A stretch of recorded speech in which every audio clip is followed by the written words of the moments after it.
Esto es Cabildeo Digital.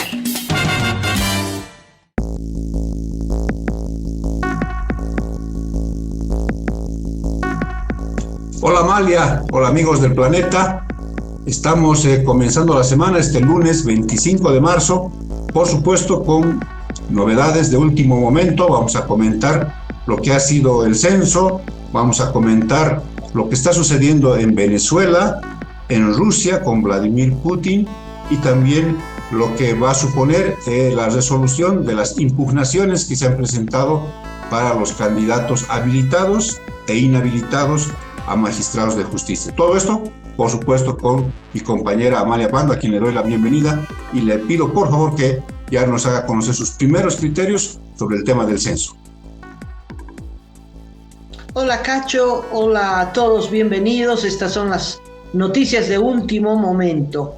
Bueno, creo que el censo finalmente se cumplió, con muchas deficiencias y un gran logro, la participación de la ciudadanía, como siempre, ¿no? Pero yo noté que hubo desorden, Cacho, al margen de algunos hechos penosos, pero aislados, ¿no? Como por ejemplo que un coordinador y un censista, pues en Santa Cruz hicieron un ataque sexual, ¿no?, a una de las entrevistadas, o actos de violencia porque hay líos de plata y de fronteras entre los municipios, atacaron a los censistas. Bueno, son hechos graves pero aislados. Lo que me parece que no es aislado es este desorden como generalizado, ¿no? Te pongo un ejemplo. En mi barrio el censo fue un relojito suizo.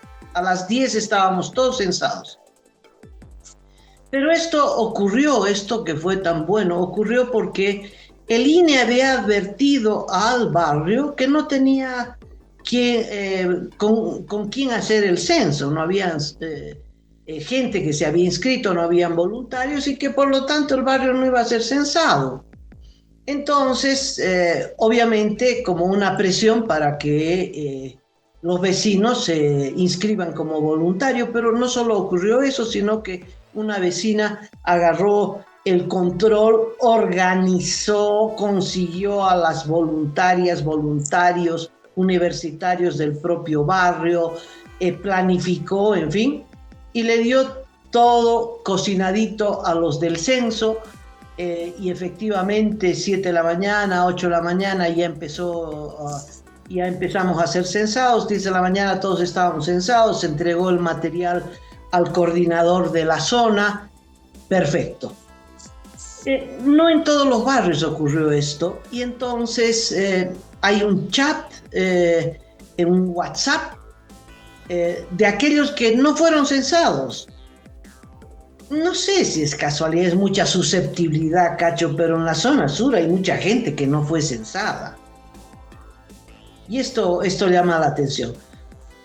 Otra compañera que trabaja con nosotros en la ciudad del Alto, ella se inscribió para censar. Resulta que la mitad de muchachos que habían pasado la capacitación, 2 cursos, en fin, no fueron citados. En el momento de los que hubo, cuando ya había que aplicar las encuestas, solo fueron convocados la mitad. Y fueron citados chicos que no pasaron el curso y que no sabían qué hacer, en fin, enormes deficiencias. No sé si recibiste videos también de las zonas guaraníes, que no les llegó el material, que no fueron habilitados los que tenían que ser censados. En fin, no sé si hubo manipulación política o simplemente, Cacho, hubo un desorden, una mala preparación, que se avisoraba con anticipación que esto podía ocurrir. Al margen de eso, el censo se ha realizado. Creo que es una victoria de todos los que pedían el censo. porque el gobierno no estaba en sus planes hacer este censo. Y bueno, hay que esperar los resultados, que tendrán un margen de distorsión por esto del acarreo. Siempre hubo acarreo, Cacho, siempre, pero nunca como en este año. En este año ya fueron flotas y flotas y flotas. Interés de los alcaldes, interés de los gobernadores e interés del gobierno. Y eso va a marcar una distorsión que habría que calcular estadísticamente de qué magnitud. Eso no lo podemos adelantar.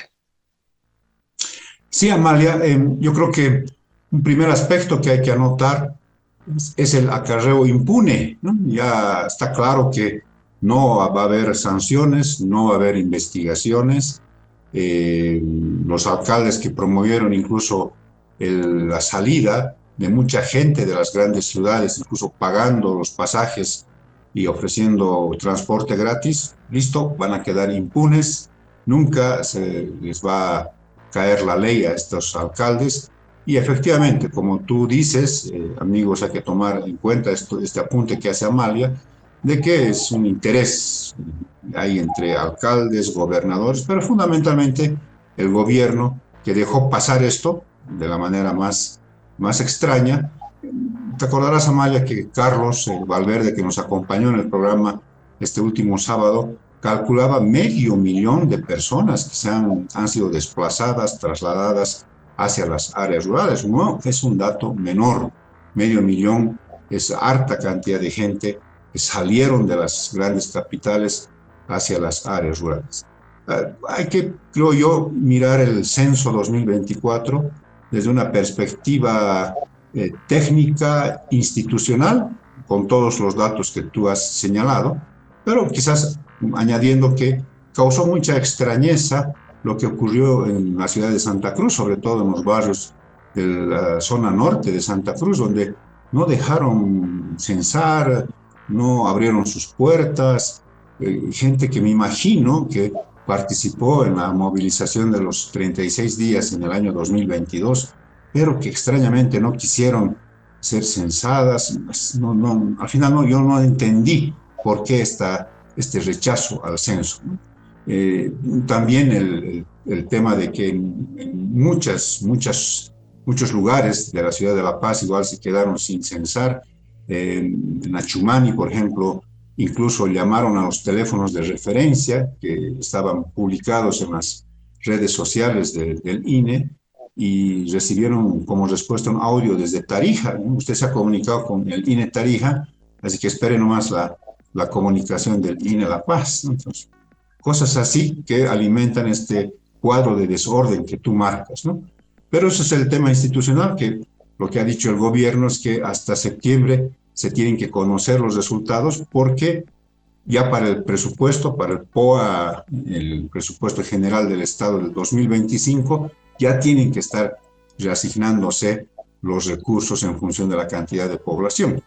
Jubileo, esta organización no gubernamental, ha calculado de manera anticipada que solo 55 de los 340 municipios del país van a recibir más ingresos, ¿no?, por coparticipación tributaria. El resto o va a recibir lo mismo o incluso va a tender a bajar un poquito la cantidad de recursos que vienen del Estado central. Entonces, esa es una manera de ver el censo. Y la otra es, por supuesto, desde la perspectiva política, ¿no? O sea, el censo se va a inscribir nomás en este periodo de preelectoral, Amalia, amigos, ¿no? O sea, estamos ya viviendo un año preelectoral que cada vez se calienta más, y entonces el censo, las elecciones judiciales, las primarias, que no sabemos si se van a mantener cerradas o abiertas, son parte de un paquete en el que el gobierno le dará impulso si le interesa, lo retrasará, no le dará el empuje necesario si no le interesa. Entonces estaremos en estas, digamos, cálculos, idas y venidas en temas de interés político, ¿no? Entonces yo creo que hay una mirada técnica institucional, pero también una perspectiva política sobre el censo. Se avisoran negros nubarrones, porque por dos motivos. El presidente dijo, no hay platita, finalmente reconoció, frase de Milei en boca de Lucho Arce Catacora, no hay platita. Bueno, eso es lo que pasa. Entonces, los municipios que esperaban obtener más recursos no van a obtener porque la principal fuente de distribución de recursos pues ha sido el IDH. Y ese IDH ha caído de picada en la medida que la exportación de gas, tanto a la Argentina como al Brasil, se han ido de picada. Y se ha ido de picada porque la producción se ha ido de picada. Y se ha ido de picada porque el ministro de Finanzas de Evo Morales, en su presupuesto, no ha puesto, pues, ¿no?, los millones que se necesitaban para la exploración de gas. En fin, hay una historia larga. No hay platita. Ese es el resultado de 18 años del régimen del MAS.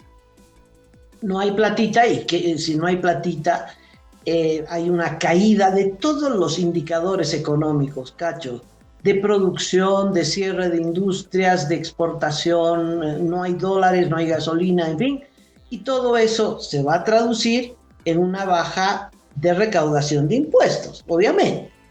Y entonces, ¿qué van a distribuir? Van a distribuir muy poco. Entonces los municipios que han acarreado, que han llevado, de nada le va a servir porque no van a recibir mucho más. Tal vez en porcentaje podrían aumentar su porcentaje, pero no en contante y sonante. Porque lo que se va a distribuir va a ser menos. De eso no hay duda. Y el gran conflicto va a ser político, Cacho, porque así hubieran acarreado gente. Santa Cruz no puedes acarrear 4 millones de personas, entonces Santa Cruz va a registrarse como el departamento con mayor número de población.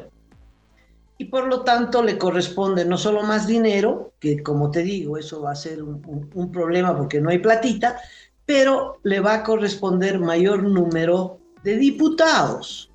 Y esos diputados, como la Constitución establece un número fijo, no puedes aumentar los diputados, salvo que los aumenten, ¿no?, con una ley excepcional. Pero lo que gana Santa Cruz lo pierde alguien. ¿Quién va a perder? ¿La paz? Yo creo que son las razones, porque entra el chauvinismo regional inmediatamente a operar, o Potosí, o tal vez Oruro, y entonces va a haber un conflicto. Va a haber un conflicto de gente en la calle. ¿Tú te acuerdas el conflicto por la sede de gobierno? La Paz se enfureció y salió en movilización. Bueno, ahora por 4 diputados es posible que La Paz empiece a movilizarse, o sea Oruro o Potosí, en una guerra campal regional. Eso es lo que se avisora, Cacho, eso es lo que se avisora. Y al gobierno le conviene porque mientras las regiones están peleando por 2 curules o 3 curules, el gobierno sigue campeando el temporal de la escasez de dólares, de gasolina, de recursos, etcétera, etcétera, y montándose al caballito del ganador ya, porque no hay duda que el proyecto será Lucho en la reelección. Sí, está muy claro lo que estás mencionando, Amalia, amigos, porque esa es la manera de ver el censo, ¿no? Es una parte de lo que es este rosario de cosas vinculadas ya a la elección del 2025. Perder la mirada, la perspectiva sobre esto que estamos dialogando es no tomar en cuenta todos estos otros elementos que hacen al interés del gobierno, que es la candidatura o la repostulación del presidente Luis Arce, el tratar de ganar tiempo y que no se siga desgastando en términos económicos. Tiene una cantidad de elementos pequeños pero muy importantes que hacen a esta estrategia de comprar este tiempo que falta de tal manera que llegue con las mayores posibilidades a la elección del 2025, ¿no? Habrá que ver, y esto es una suerte de pulseta política que se viene, si realmente lo que ha dicho don Luis Fernando Camacho hasta el último momento, antes del censo, que el departamento de Santa Cruz tiene 4 millones de habitantes, ¿no? Habrá que ver los resultados oficiales del censo, si eso es así, después del acarreo de personas que se produjo en ese departamento, ¿no? Entonces, es una pulseta económica, pero una pulseta política que hay que tomarla muy en cuenta, pero indudablemente, Amalia, amigos, está claro que el departamento de Santa Cruz se va a colocar como la primera región en términos de peso poblacional y demográfico en el país. Eso no hay que tener duda alguna de que eso sí va a ocurrir, ¿no? Pero ya se está hablando, Amalia, de una reconfiguración incluso de las circunscripciones uninominales, y eso va a crear incluso problemas dentro de los propios departamentos, ¿no? Además de pelear por escaños entre regiones, internamente en los departamentos también podría haber una reconfiguración de las circunscripciones uninominales. ¿Qué supone esto? Por ejemplo, solamente hipotéticamente hablando, que si es que ha caído mucho la población, por ejemplo, en la ciudad de La Paz, que tiene 4 diputaciones uninominales, y ha subido la población significativamente de la ciudad del Alto, quizás haya la necesidad de reconfigurar la cantidad de diputados uninominales que le corresponden al Alto y a la ciudad de La Paz. Perdería en este caso La Paz, entonces igual va a haber un problema entre ambos municipios. Habrá que ver si eso sucede, por ejemplo, también en Santa Cruz, entre Santa Cruz y Montero, por ejemplo, que puede que ocurra eso, o en Cochabamba versus Quillacollo. Entonces, van a haber varias otras movimientos sísmicos internos en las regiones que, como tú dices, Amalia, le interesará al gobierno un poquito atizar para que no se note mucho esta crisis económica, cambiaria, que sigue latente, sigue permanente, y lo va a acompañar a Luis Arce hasta el final de su gestión. Cacho, quisiera entrar a Venezuela porque es importante que sigamos paso a paso lo de Venezuela, porque el actual gobierno de Bolivia sigue esas pautas, y entonces hay que saber cuál es el guión que están siguiendo. Y el guión es, a pesar de la crisis económica, por un lado se utiliza mucha represión y por otro lado se utiliza un mecanismo de fraude institucionalizado a través de las cortes electorales, que consiste en inhabilitar a los contrincantes que podrían ganar la elección. A veces el fraude en el conteo no es suficiente, y entonces hay que primero inhabilitar a los verdaderos opositores y poner por otro lado varios pseudo opositores. Ese es el guión que se está haciendo en Venezuela, que se viene repitiendo constantemente. Corina Machicao, que había ganado en las internas de la oposición, ha sido inhabilitada a pesar de la protesta y del acuerdo del régimen de Maduro con el gobierno de Biden de los Estados Unidos, un acuerdo de democracia versus te levanto las sanciones económicas. Se levantaron las sanciones económicas, pero no se cumplió la parte de garantizar las condiciones democráticas de las próximas elecciones en Venezuela. Y entonces Corina Machicao fue inhabilitada definitivamente, no hay vuelta atrás. Perdón, Corina Machado. Frente a esto, el Pacto de Unidad ha nombrado a otra candidata, Corina Lloris, sí. Y bueno, parecía que era una jugada buenísima, porque 3 días antes de que se cierre la elección, el gobierno no tenía chance de buscarle 5 patas a la mesa, ¿verdad? Y todo parecía... Bueno, ¿sabes qué es lo que hizo el régimen? No pudieron entrar en la plataforma de la Corte Electoral. No, la bloquearon, no pudieron inscribir a la candidata, están pidiendo ampliación, cosa que no ocurrirá. Es decir, el régimen inventa cualquier fórmula. ¿Has visto? Esta es genial. Como no encuentran delitos, no hay tiempo para procesarla, no hay tiempo para inhabilitarla, pues bloquean su inscripción con un asunto técnico, ¿no? No entra, bueno, esa plataforma no logra entrar a la página de la Corte Electoral y por lo tanto no inscribió su candidata. ¿Qué te parece? Entonces, esto es una alerta. Lo que ocurre en Venezuela acá se replica inevitablemente de ese modo, de tal modo que la oposición local boliviana, que ya tiene un montón de problemas, división, falta de un liderazgo contundente, no tenemos una Corina Machado, en fin, también enfrentará este tipo de problemas. Si hay alguien que levante la cabeza, se la cortarán. Por lo menos eso está en el guión. Ojo, atentos.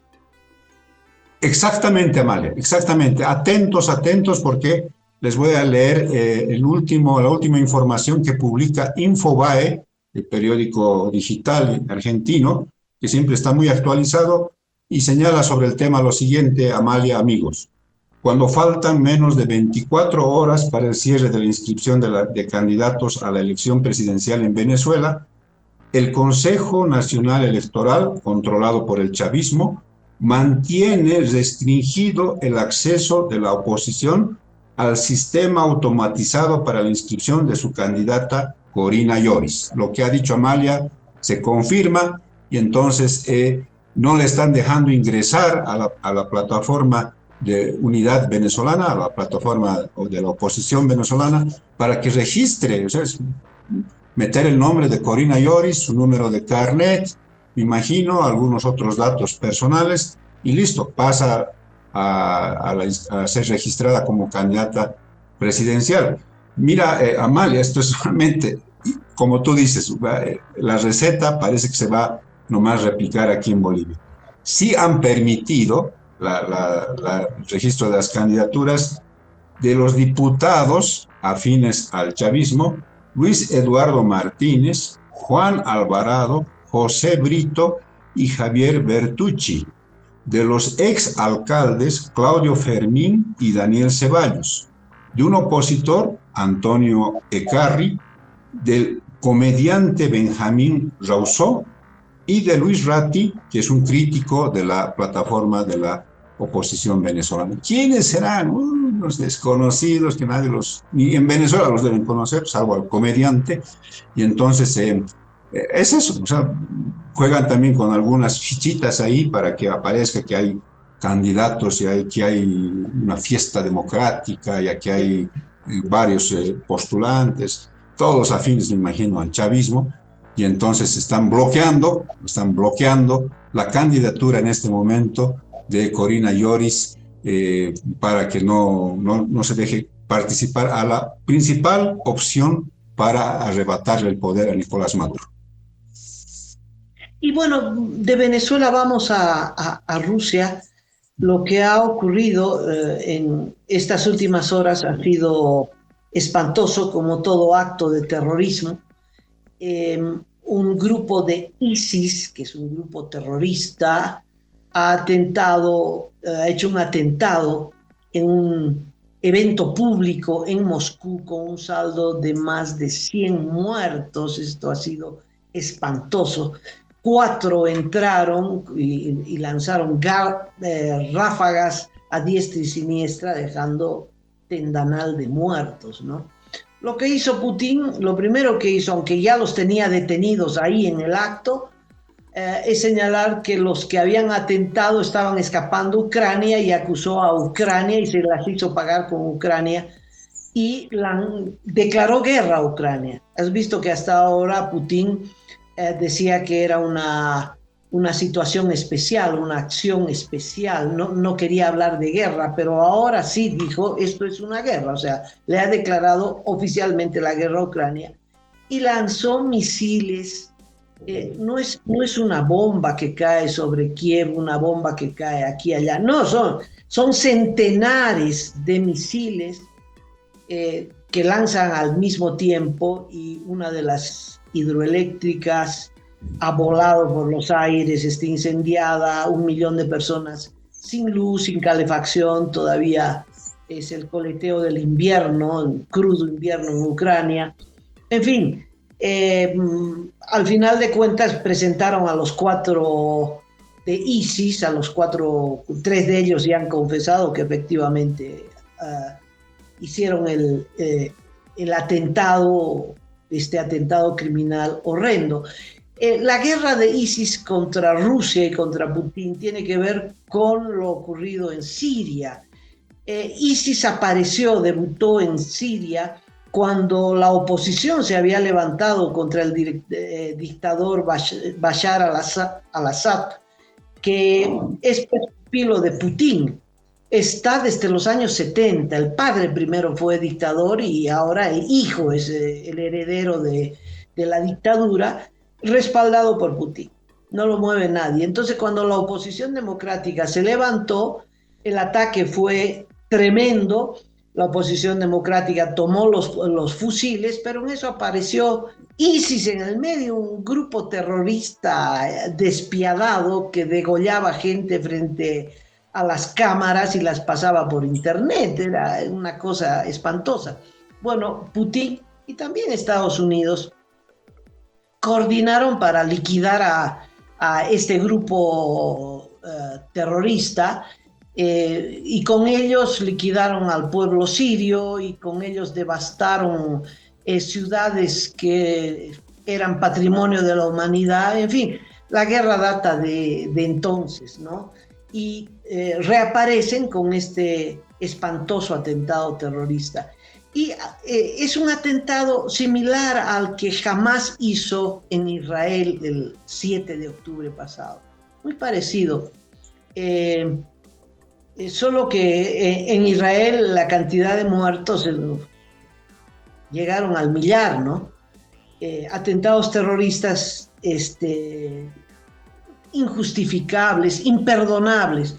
Pero la reacción de ambos es igual de brutal, ¿no? El gobierno israelí se las ha hecho pagar con el pueblo palestino, ¿no? 30.000 muertos, niños volando destrozados, ahora muertos de hambre. Y Putin se las hace pagar con Ucrania. Es decir, uno no puede creer lo que estamos viendo, Cacho. Las acciones más despiadadas, tanto de los terroristas como los que responden a estas acciones terroristas. Está la cantidad de muertos, está la cantidad de sufrimientos, que yo creo que el planeta está aullando de dolor frente a estos actos.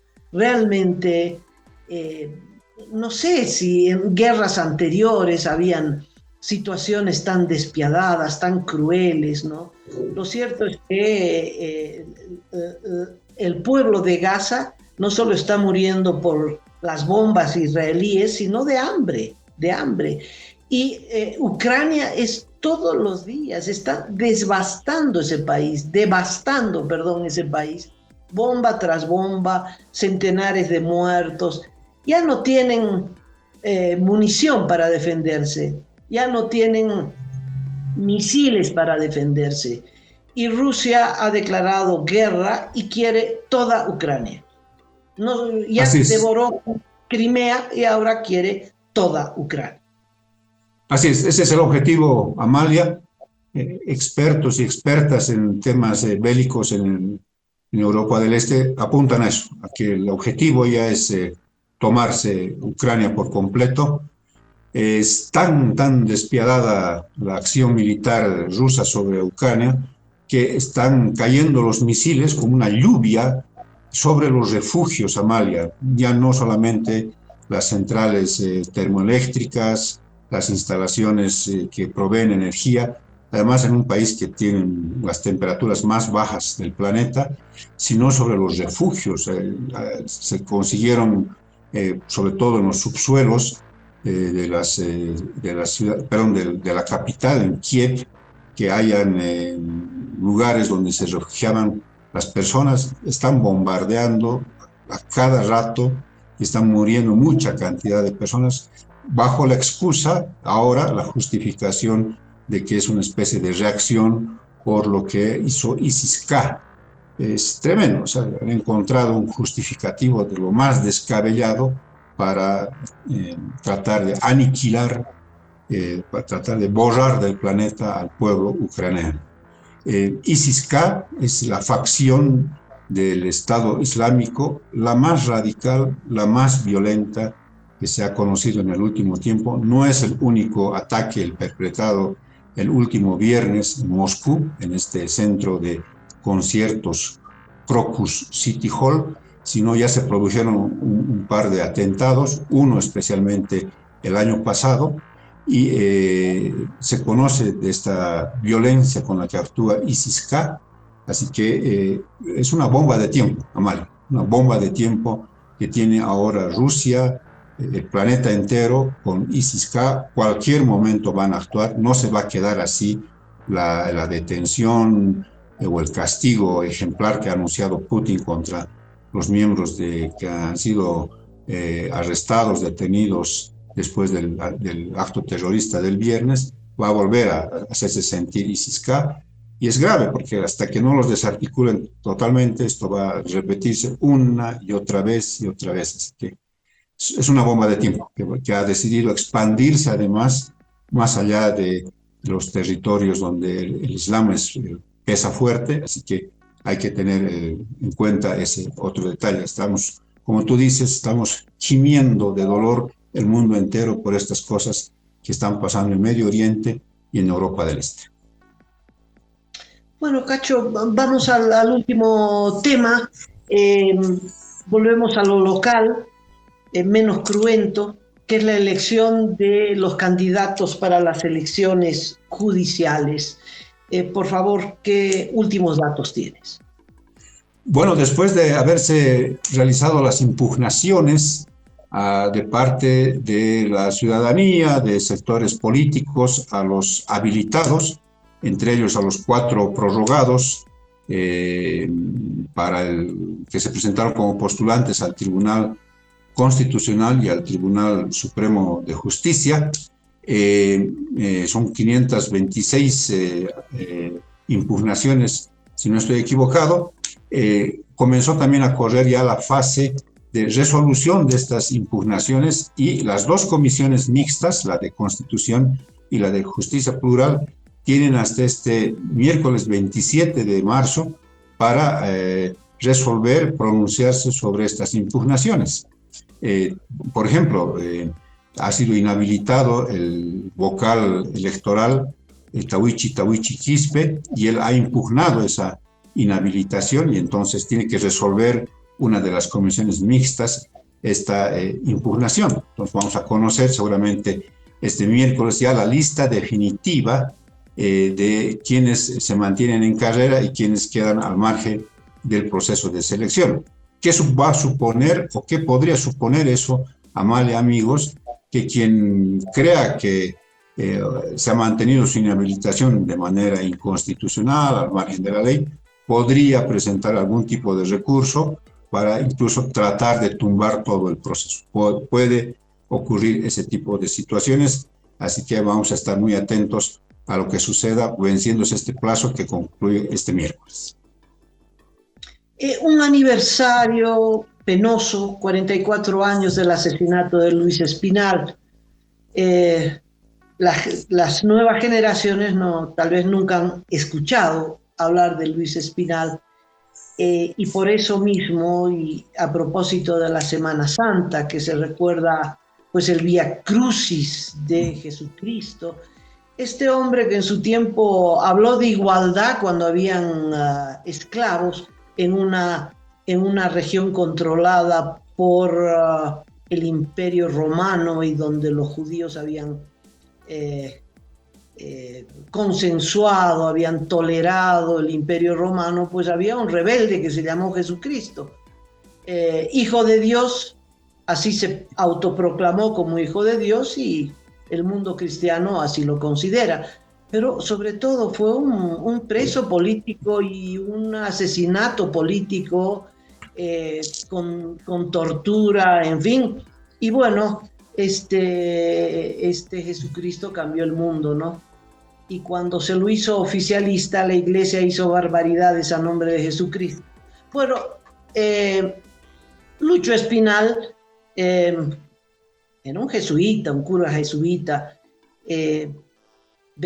luchó por la democracia, estaba en nuestro país, pero sobre todo hacía comentarios de cine, era un periodista, director del periódico Aquí, lo creó y bueno, fue secuestrado, torturado, asesinado. Es bueno recordarlo.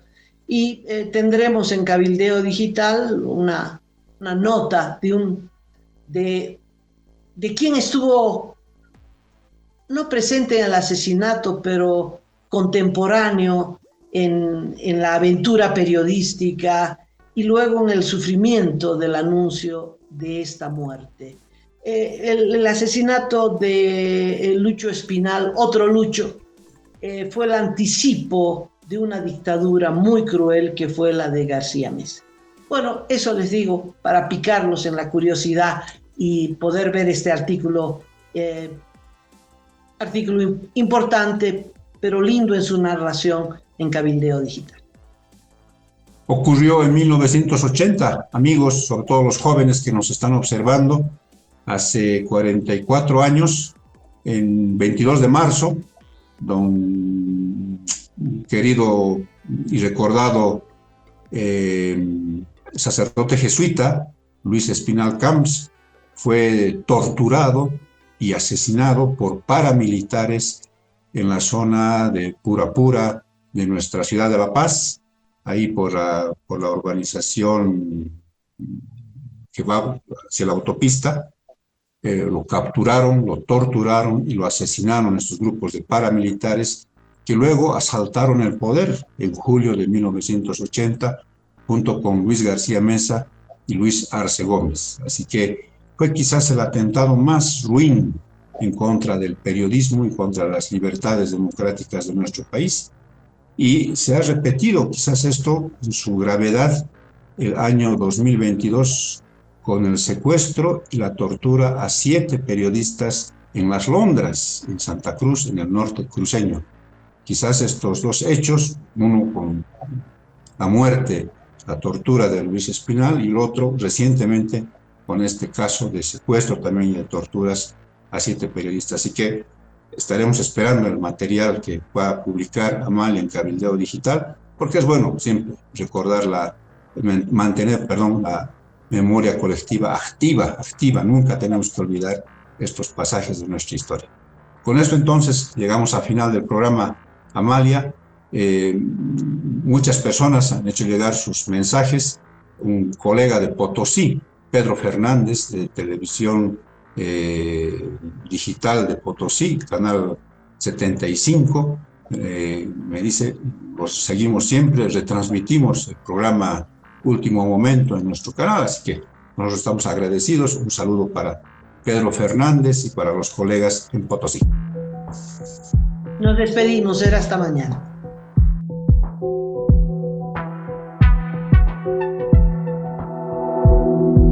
Aporta a Cabildeo Digital y apoya al periodismo independiente.